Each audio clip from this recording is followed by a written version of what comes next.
if the NCAA decides to go along with what U.S. Soccer wants to do, I mean, first of all, two organizations that can barely walk from one end of a room to the other are going to get together and try and make something work is hysterical. But let's say that for some bizarre reason, the NCAA thinks that U.S. Soccer actually knows how to do anything successfully.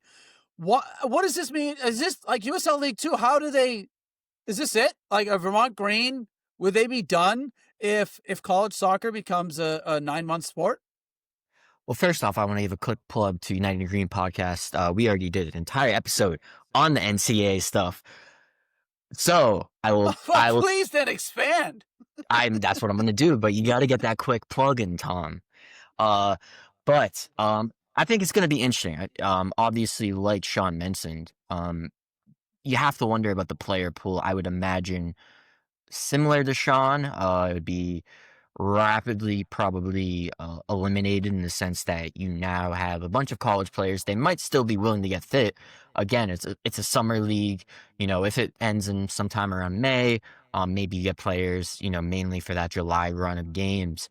But it also just begs the question of what USL League Two is going to become. Is it going to become almost parallel or maybe similar? Are you now going to have, maybe some of the states and, the localities, best high school players or more younger players being involved compared to us having some of the better college players?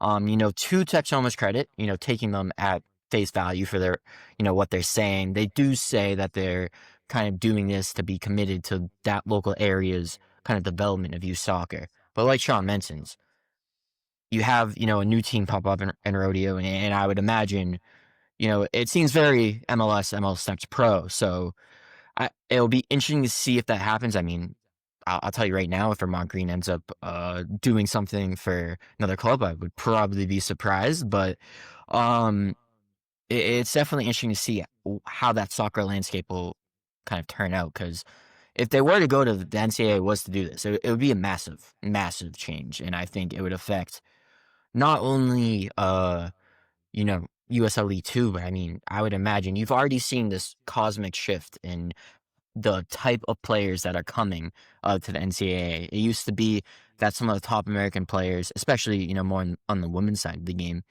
you would be seeing them in colleges. And now, you're seeing the top American players coming up through academies.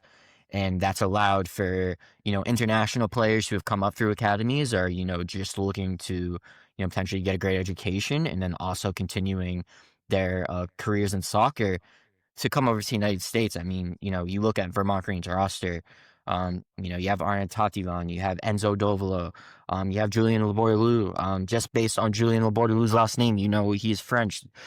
There's so many international players coming over, and it's a great thing because obviously, you love to see the game continue to grow. You love to see players' careers be able to continue. You think of, Yaniv Vazini in USL League One. He came to UVM, and then now he's over, with South Georgia Tementa. And you want to see that pipeline continue to grow, whether it's international players coming to the United States or if it's just homegrown talent, if you will, for lack of a better term, in terms of young players coming out through academies.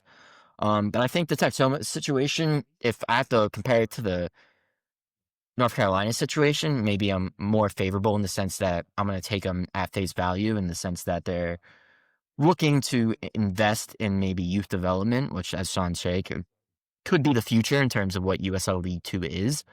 And they're just going to actually play a season, hopefully, compared to North Carolina. But the future of USL League Two is going to be in limbo until there's a firm kind of call on what the college system is going to be like. And not even that, in the USL system, what will that mean for USLW? What will that, mean for, the USL Super League? There's just so many ramifications, but I think it's been said plenty of times that this would be like a landmark, insane change if the NCAA was to take this and just completely shift, what college sports looks like.